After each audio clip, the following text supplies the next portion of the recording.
Hello दोस्तों, स्वागत है आप लोग को आपका चैनल आर्ट्स क्लासेस में। तो आज हम क्लास 12 के हिस्ट्री का जो है लघु उत्तरीय प्रश्न हम जो इस वीडियो में कवर कराएंगे, यानी टॉप 10 जो है यानी सब्जेक्टिव क्वेश्चन हम इस वीडियो में कवर कराएंगे, जो कि आपके एग्जाम के लिए काफ़ी महत्वपूर्ण साबित होगा। सारा जो है VVI सब्जेक्टिव क्वेश्चन होगा, तो ज़रूर देख लेंगे आप लोग। जो है कम से कम शब्दों में अच्छे से जो है आपको आंसर देना है वहाँ पर। सब्जेक्टिव में बहुत विद्यार्थी को क्या होता है कि सब्जेक्टिव का ही आंसर में प्रॉब्लम होता है, वो याद कर नहीं पाते, रट नहीं पाते। तो देखिए, सब्जेक्टिव इतना ईजी नहीं है कि आप लोग जो है रट लेंगे उसको। कोई कोई उसका सब्जेक्टिव जो आपको वहाँ पे पूरा याद करना मुश्किल हो जाता है, उतना याद नहीं रख पाएंगे। तो आप लोग जो अगर समझ लेंगे अच्छे तरीके से, तो आप एग्जाम में जो है इजीली आराम से 2 शब्द लिख पाएंगे उसके बारे में। तो ज़रूर आप लोग जो है पहले समझ लीजिए कि किसके बारे में क्या बोला जाता है, किसके बारे में कब क्या हुआ था। उतना समझ लेंगे तो आप जो है एग्जाम में 2 शब्द उसके बारे में लिख सकते हैं। बाकी रटने से कोई फ़ायदा नहीं होगा। तो ज़रूर जो है टॉप 10 जो है सब्जेक्टिव क्वेश्चन लेकर आए, उनको देख कर जाएँ, वीडियो को अंत तक ज़रूर देख कर जाएँ, ठीक है। तो चलिए, आपका फर्स्ट सब्जेक्टिव हो जाएगा, उत्तर भारत में भक्ति आंदोलन का आरंभ किसने किया था, उनका जीवन परिचय दे। आपको क्वेश्चन पूछ दिया, आप तो कुछ याद है नहीं उसके बारे में, रामानंद के बारे में। तो चलिए हम आपको बता देते हैं, यहाँ पे पढ़िएगा उसको। रामानंद पहले भक्ति संत और उत्तर भारत के भक्ति आंदोलन के संस्थापक थे। क्या थे वो? रामानंद जो है पहले भक्ति संत और उस उत्तर भारत के जो है भक्ति आंदोलन के संस्थापक थे। 2 चीज़ याद रखना आपको, रामानंद जो है भक्ति संत भी थे और उत्तर भारत के भक्ति आंदोलन के संस्थापक भी थे। यहाँ पे बोला जा रहा है, माना जाता है कि वो 1236 के आसपास में जो है, यानी 1236 ईस्वी के आसपास इनका जन्म जो है इलाहाबाद में हुआ था। आपको याद रखना, पहले रामानंद का जन्म कहाँ हुआ था, तो वो इलाहाबाद में। कब हुआ था, तो 1236 के आसपास में हुआ था। ये हो गया आपको, उसके बारे में 2 लाइन लिख सकते हैं, समझ लीजिए, याद रखेंगे तो लिख सकते हैं, रटना नहीं है। इनके पिता का जो है नाम जो है पुण्य सदन था। देखिए, रामानंद के पिता का नाम क्या था? पुण्य सदन। बस इतना याद रखिए कि भक्ति आंदोलन जो है उन कौन किए थे, तो रामानंद किए थे। वो संत थे, ठीक है, पहले एक संत थे, उसके बाद उत्तर भारत के भक्ति आंदोलन के संस्थापक थे। उसके बाद उसका जन्म कब हुआ था, तो 1236 के आसपास हुआ था। और कहाँ हुआ था, तो इलाहाबाद में हुआ था। उनके पिताजी का नाम क्या है? पुण्य सदन है। बस उसके बारे में कुछ बताना, ठीक है, डिटेल बताना। यहाँ पे बोला वही जा रहा है, उत्तर भारत के भक्ति आंदोलन का प्रारंभ किसने किया था, उनका जीवन का जो है परिचय दे। तो जीवन कैसे परिचय देंगे, उनका जन्म कब हुआ था, मृत्यु कब हुआ था, वही से बताना ना। तो देख लीजिए, यहाँ पे बोला जा रहा है इनका पिता का नाम जो है पुण्य सदन था, माँ का नाम जो है सुशीला देवी थी, ठीक है, यानी माँ का नाम सुशीला देवी थी। वह जो है रामानुज, ठीक है, रामानुज के शिष्य थे, ठीक है, रामानुज शिष्य और एक जो है अनुरूपवादी संत थे। यहाँ पे आपको हाइफन देना है, ठीक है। अगस्त्य संहिता में इनकी मृत्यु, देखिए यहाँ पे मृत्यु के बारे में हम चर्चा किए थे, तो यहाँ पे देखिए अगस्त्य, ठीक है, अगस्त्य संहिता में इनकी मृत्यु का वर्ष 1410 ईस्वी बताया गया है, आसपास में, ठीक है। यहाँ पे आपको जन्म याद रखना है, मृत्यु याद रखना है, उनके पिताजी का नाम क्या था, माताजी का नाम क्या था, और वो कौन से थे, तो रामानंद पहले भक्ति संत थे, उत्तर भारत के भक्ति आंदोलन के संस्थापक थे, और उसका जन्म 1236 के आसपास में हुआ था, इलाहाबाद में। इतना ही याद रखेंगे, आपको 2 नंबर मिल जाएगा। बस देख लीजिए कैसे, बस सजा के लिखना है आपको एग्जाम में। एग्जामिनर क्या चेक करेगा, आपका राइटिंग चेक करेगा, और आप सजा के लिखे हैं नहीं कि कैसे कौन तरीके से लिखे हैं, बस वो चेक करेगा। आपको 2 नंबर ईजिली आपको यहाँ पे प्राप्त हो जाएगा, ठीक है। आशा करता हूँ कि आप लोग समझ गए होंगे। ज़रूर आपको 2 अंक जो है प्राप्त हो जाएगा। ज़रूर एक बार जो है नोटबुक यानी कॉपी में लिख कर रिवाइज कर ले, ठीक है। चलिए अपन नेक्स्ट देख लेंगे दूसरा क्वेश्चन। दूसरा क्वेश्चन आपका हो जाएगा, खालसा पंथ की स्थापना किसने और कब की थी। तो खालसा पंथ जो है उसकी स्थापना किसने और कब की थी, तो ये देखिए BSCB 2022 के एग्जाम में, फाइनल एग्जाम में ये क्वेश्चन पूछा गया था। तो देखिए, खालसा पंथ की स्थापना किसने किया? 30 मार्च 1699 में गुरु गोविंद सिंह ने खालसा की स्थापना की। फर्स्ट टॉपिक आपका हो गया, फर्स्ट लाइन। उनकी घोषणा के 3 आयाम थे। इसने सिख समुदाय के भीतर अधिकार की अवधारणा को फिर परिभाषित किया। इसने एक नया दीक्षा समारोह और आचार संहिता पेश की और इसके समुदाय को एक नई धार्मिक और राजनीतिक दृष्टि प्रदान की।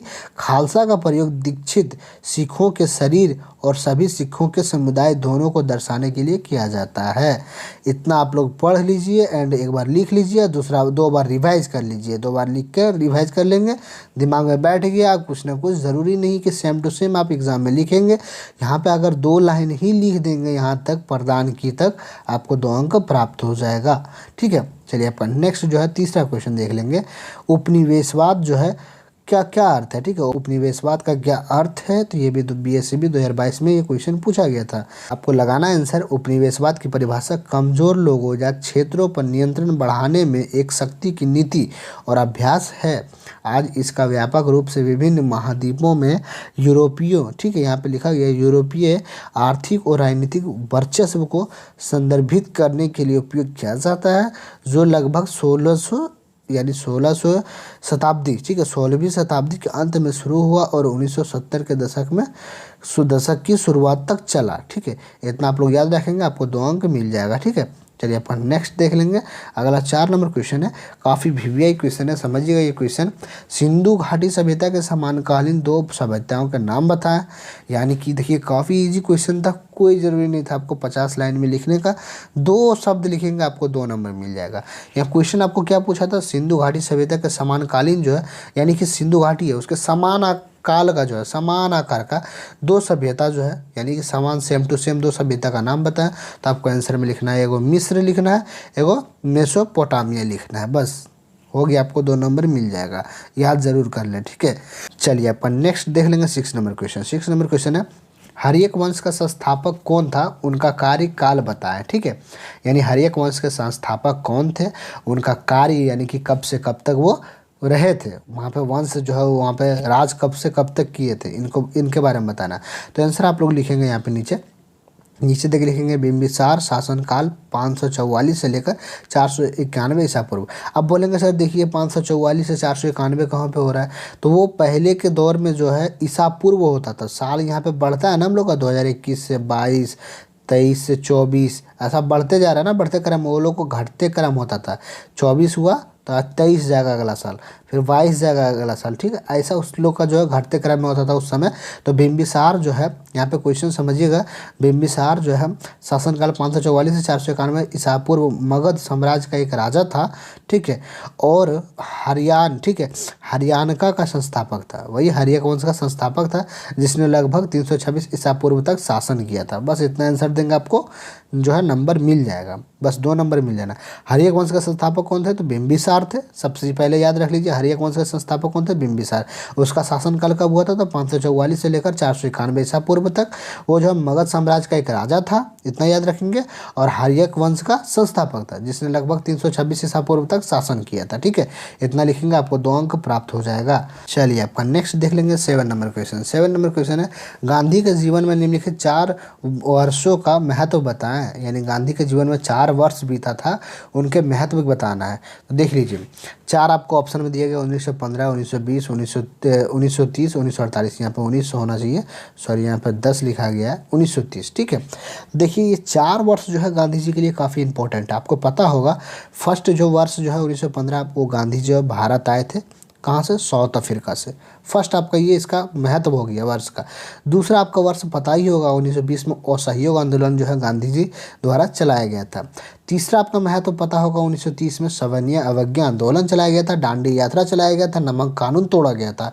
ये आपका उसका वर्ष जो है महत्व हो गया यादगार के लिए। और चौथा जो है 1948, तो आपको पता होगा यहाँ पे 1948 जो है उसकी मृत्यु शायद हो गई थी उस समय, ठीक है।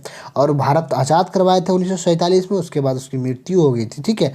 यहाँ पे वही सेम बात जो है बोला जा रहा है। तो आपको बताना है कि उनका महत्व, ये 4 साल जो बताया गया उनके बारे में महत्व बताने की गांधी जी इस साल जो है क्या क्या किए थे।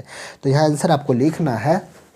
हम तो पहले ही आपको बता दिए, फिर भी आंसर कैसे सजा के लिखना है, इसके लिए 2 नंबर चाहिए ना आपको। तो 2 नंबर लेने के लिए आपको तो कुछ सजा के लिखना होगा ना। ऐसा थोड़ा ना मुझसे जैसा बोल दिए वैसा लिख देंगे तो चल जाएगा काम आपका, ऐसा नहीं होता है। वहाँ पे सजा के लिखना होगा आपको कि कैसे बेहतर तरीके से सजाएं, जो कि आपको एग्जामिनर 2 नंबर यानी चेक करने वाले, कॉपी चेक करने वाले 2 नंबर आपको दे दे ईजीली, ठीक है। खुश होकर 3 नंबर दे दे, लेकिन 2 से कम ना करे, ठीक है। चलिए आपका देख लेंगे आंसर कैसे लिखना है। गांधी जी 1915 में भारत वापस आकर सत्याग्रह आंदोलन लाए, यानी 1915 में भारत वापस आकर सत्याग्रह आंदोलन लाए। तो 1915 में आए थे साउथ अफ्रीका से वापस, आप इतना लिखेंगे हो जाएगा। दूसरा जो है, गांधी ने असहयोग आंदोलन 1 अगस्त 1920 को शुरू किया था, सेम वही हम जो बात बताए थे आपको वही सेम है। अगला स्टॉप आप अगर बंद कर देंगे चिन्ह, 1930 में सवर्णीय अवज्ञा आंदोलन गांधी द्वारा शुरू किया गया था। और लिख सकते हैं आपको 1930 में नमक कानून भी तोड़ा गया, दांडी यात्रा भी चालू हुआ। ये यहाँ तक इतना भी लिख सकते हैं, फिर एक ही लाइन आपके लिए काफ़ी है, नंबर आपको मिल जाएगा। ज़्यादा मतलब समझ रहे हैं ना, 2 अंक का है, ज़्यादा क्यों हम टाइम पास करेंगे इसके पीछे। देख लीजिए अगला टॉपिक जो 1948 की चर्चा की गई, हम जो बोले वही सेम था। गांधी यानी कि 1948 को गांधी की मृत्यु हो गई थी। ये जो है गांधी जी के 4 वर्ष का महत्व है, यानी आप समझ रहे हैं ना। यानी आप 2025 में एग्जाम दे रहे हैं तो आपसे पूछेगा आप 2025 में तुम्हारे बारे में बताओ कि क्या हुआ था 2025 में, तो आप क्या बताइएगा। मेरे जीवन में जो है 2025 में काफ़ी महत्व रहा था कि मैं यानी कि इंटर का एग्ज़ाम दिया था 2025 में, तो याद तो रहेगा ना। उसी तरह गांधी जी का यादगार के लिए कौन कौन साल में क्या क्या किए थे, वो क्या क्या हुआ था उनके साथ, वो बताना। बस इजीली बता देंगे, 2 नंबर आपको प्राप्त हो जाएगा। ठीक है, इजीली बता सकते हैं। चलिए आपका नेक्स्ट देख लेंगे 8 नंबर क्वेश्चन। 8 नंबर क्वेश्चन है कम्युनल, ठीक, अवार्ड क्या था, कम्युनल अवार्ड क्या था, ये भी BSCB 2022 में पूछा गया। चलिए इनका आंसर देखेंगे। सांप्रदायिक पुरस्कार, ठीक है, सांप्रदायिक पुरस्कार दलित वर्गों और अल्पसंख्यकों को दिए जाने वाले चुनावों की एक श्रृंखला थी। 16 अगस्त 1932 को ब्रिटिश प्रधानमंत्री रामसे, ठीक है, मैकडोनाल्ड द्वारा बनाया गया था। दूसरे गोलमेज सम्मेलन के परिणाम स्वरूप पैदा हुए इस मैकडोनाल्ड पुरस्कार के रूप में भी जाना जाता है। यानी कि BR अम्बेडकर जो है, यानी भीमराव अम्बेडकर जो है 16 अगस्त 1932 में जब ब्रिटिश के प्रधानमंत्री से बात किए थे, अल्पसंख्यक और पिछड़ा जाति होता है ना, दलित, ठीक है, यानी SC ST, ठीक है, उनके लिए अलग से चुनाव हो, उनके लिए अलग से चुनाव लड़ा जाए, यानी कि वो अलग ही हो जाए। ठीक है, पूरा भारत देश में उनके लिए हर चीज़ अलग होना चाहिए, उसका नियम अलग होना चाहिए, उसका कानून अलग होना चाहिए, उसका मतलब अलग से चुनाव हो, सब चीज़ उनके लिए अलग ये बनाने के लिए सोच रहे थे। ठीक है, तो गांधी जी काफ़ी नाराज़ हो गए थे, तो जो है फिर से जो है ये पूना समझौता किए थे। ठीक है, ये दोनों मिलकर, तो फिर ऐसा नहीं हुआ। लेकिन यही जो है BR अम्बेडकर जो है 1932 में जो है इंग्लैंड के जो वहाँ के गवर्नर जनरल थे उससे, यानी कि नाम उनका क्या है, मैकडोनाल्ड, उससे मिले और बात किए कि हम लोग को जो है SC ST का, दलितों का जो है अलग से चुनाव हो, उसका अलग से नियम हो। ठीक है, उसी में ये बोला जा रहा है, उसमें जो है पुरस्कार दिया जा रहा था। दूसरा गोलमेज सम्मेलन हुआ ना, तो उस वक्त जो अंग्रेज़ों ने पुरस्कार दिया सबको बुला के, तो उसी तरह भीमराव अम्बेडकर को उस समय जो है पुरस्कार दिया गया था इस बात को रखने के लिए। तो आप लोग को इतना ही लिखना है। देख लीजिए यहाँ पे जो स्टॉप है, यहाँ तक 1-2 बार अगर रिपीट करेंगे तो इसी तरह आप लोग लिख सकेंगे। ठीक है, दूसरा तरीका नहीं है लिखने का, दूसरा तरीका लिखेंगे तो आपको हो सकता है नंबर काट ले। ठीक है, तो इतना ही लिखेंगे, आपको 2 अंक प्राप्त हो जाएगा। चलिए आपका नेक्स्ट देख लेंगे 9 नंबर क्वेश्चन। 9 नंबर क्वेश्चन है क्रिप्स मिशन भारत कब आया था। क्रिप्स मिशन जो भारत कब आया था, इस मिशन के अध्यक्ष कौन थे। ठीक है, काफ़ी इंपॉर्टेंट क्वेश्चन है, VVI क्वेश्चन है। क्रिप्स मिशन कब आया था भारत, बस 1 से 2 लाइन का आंसर इसका देना है। आंसर आप लोगों को लिखना है 23 मार्च 1942 को सर स्टैफोर्ड क्रिप्स के नेतृत्व में क्रिप्स मिशन भारत जो है, क्रिप्स मिशन को भारत भेजा गया। बस इतना ही लिखना है। 23 मार्च 1942 को सर स्टैफोर्ड क्रिप्स ने, यानी उसका पूरा नाम क्या था, क्रिप्स मिशन इसलिए रखा गया था क्योंकि उसका जो है क्रिप्स मिशन जो भारत आए थे, जो आदमी भारत आए थे, उनका नाम ही था सर स्टैफोर्ड क्रिप्स के नेतृत्व में, उन्हीं के नेतृत्व में क्रिप्स मिशन को जो है भारत भेजा गया था। इतना ही आप लोग लिखेंगे, आपको जो है 2 नंबर मिल जाएगा। चलिए आपका नेक्स्ट देख लेंगे 10 नंबर क्वेश्चन। बौद्ध एवं जैन धर्म की 2 समानताएं बताएं। तो ये भी VVI क्वेश्चन है, तो बौद्ध और जैन का 2 समानता बताना है। चलिए इनका आंसर देखेंगे। आंसर आप लोग को लिख लेना है और आंसर में क्या देना है, दोनों धर्म आस्था और कर्म में विश्वास करते हैं। जो बौद्ध और जैन धर्म है, जो दोनों धर्म जो है आस्था और कर्म में विश्वास करते हैं, ये दोनों ही नास्तिक धर्म है। कौन सा धर्म है, नास्तिक धर्म, इतना याद रखेंगे। उन दोनों की आर्य संस्कृति से जुड़ी एक सामान्य पृष्ठभूमि थी। दोनों की स्थापना उत्तरी यानी उत्तर भारत के क्षेत्रियों ने की थी। यानी उत्तर भारत के जो है क्षेत्र में ज़्यादातर जो है बौद्ध धर्म और जैन धर्म का स्थापना हुआ था। ठीक है, इतने आप लोग देंगे, आपको 2 नंबर मिल जाएगा। देख लीजिए यहाँ पे एक बार कॉपी में जो एक बार लिख कर जो है 2-3 बार लिखेंगे तो आपको रिवीजन हो जाएगा और याद भी हो जाएगा। चलिए आपका अगला क्वेश्चन देख लेंगे 11 नंबर, यानी लास्ट क्वेश्चन है ये। हम 10 ही क्वेश्चन लेकर आने वाले थे, तो एक और क्वेश्चन ऐड कर दिए। ठीक है, 11 नंबर क्वेश्चन है भारत की सर्वप्रथम रेल कब और किन स्टेशनों के बीच चली थी। काफ़ी ईजी, काफ़ी VVI क्वेश्चन है, थोड़ा सा आप याद रखेंगे, इनका आंसर 2 नंबर आप प्राप्त कर लेंगे। तो इनका आंसर देखेंगे, भारत की जो है भारत में सबसे पहले रेल कब चला था और कहाँ से कहाँ चला था, कौन सा स्टेशन से कहाँ से। तो यहाँ फर्स्ट लिखेंगे 16 अप्रैल 1853 को पहली यात्रा, ठीक है, पहले बार जो है सर्वप्रथम रेल चली थी, इस तरह भी लिख सकते हैं। या तो पहली यात्रा ट्रेन बोरी बंदर से, ठीक है, बॉम्बे, बोरी बंदर एक स्टेशन का नाम है बॉम्बे में, वहाँ से थाने के बीच, ठीक है, थाने एक स्टेशन का नाम है, वहाँ से वहाँ तक चली थी, उनके बीच 34 किलोमीटर की दूरी पर चली थी। यहाँ देखिए, यहाँ पूछा गया ना किन स्टेशनों के बीच चली थी, तो आपको लिखना है बोरी बंदर बॉम्बे से लेकर थाने के बीच चली थी। और ये नहीं भी बताएंगे चलेगा कितना किलोमीटर चला था, आपको पूछा सिर्फ कितना है, कब चली और किन स्टेशनों के बीच चली। तो कब चली थी, 16 अप्रैल 1853 में, ठीक है, और कहाँ से चली थी, तो बोरी बंदर से लेकर थाने तक। इतना देंगे आपको 2 नंबर मिल जाएगा इजीली। आशा करता हूँ कि आप लोग को जो है 11 सब्जेक्टिव क्वेश्चन हम समझाए हैं, 11 का 11 समझ आ गया होगा। अगर किसी भी सब्जेक्टिव में आपको दिक्कत है, कोई भी परेशानी है, तो आप लोग कमेंट करके ज़रूर बताएंगे, तो जो है हम नेक्स्ट वीडियो में उसको और क्लियर अच्छे से कर देंगे, ठीक है। और बाकी तो आपके ऊपर भी डिपेंड करता है, आप लोग सुन लिए तो उससे थोड़ा ना याद हो जाता है। आप लोग 1 बार 2 बार जो है लिख कर ज़रूर रिविज़न कर लेंगे, रिवाइज जितना करेंगे उतना बेहतर होगा। 1-2 बार लिखेंगे ना, ऑटोमेटिक हमसे ज़्यादा आपको पकड़ हो जाएगा, ठीक है। सब्जेक्टिव पे हम भी भूल सकते हैं, लेकिन आप नहीं भूल पाएंगे उसको। तो 1-2 बार जो है पकड़ बना लीजिए, उसको 2-3 बार रिवाइज कर लीजिए, लिख कर याद कर लीजिए। इससे क्या होगा, आपका राइटिंग भी बेहतर होगा और क्या होगा, सब्जेक्टिव भी याद होता चला जाएगा। तो क्या है, बेहतर होगा आपके लिए कि आप जो है लिख कर ही याद करें, क्योंकि राइटिंग भी बैठना ज़रूरी है। आर्ट्स में जितना बेहतर लिखेंगे, राइटिंग लिखेंगे, उस पर ही नंबर दिया जाता है, और आंसर कितना बेहतर सजा के लिखेंगे उस पर नंबर दिया जाता है, ठीक है। तो आप लोग को अगर इसी तरह का सब्जेक्टिव क्वेश्चन की वीडियो अगर चाहिए, अगला नेक्स्ट अगर हिस्ट्री का, तो आप लोग जो है आर्ट्स क्लासेस चैनल को जरूर सब्सक्राइब कर लेंगे, और वीडियो को लाइक कर दीजिए, और वीडियो को अपने दोस्तों के पास ज़रूर शेयर कर दीजिए, ताकि उनको भी काफ़ी हेल्प हो सके, जो इस बार एग्ज़ाम देने वाले हैं उनको भी काफ़ी हेल्प हो सके। तो चैनल को जरूर सब्सक्राइब कर लेंगे। और नेक्स्ट वीडियो इसी तरह का अगर आप लोग कॉमेंट करके बताएंगे कि सर मुझे जो है सब्जेक्टिव क्वेश्चन का वीडियो और चाहिए, या तो लेकर आइए। अगर किसी विद्यार्थी को अगर PDF चाहिए तो वो भी कमेंट करके बता सकते हैं, हम उनको PDF सेंड करेंगे। तो जो है मिलते हैं अगली वीडियो में, तब तक के लिए जय हिंद, जय भारत।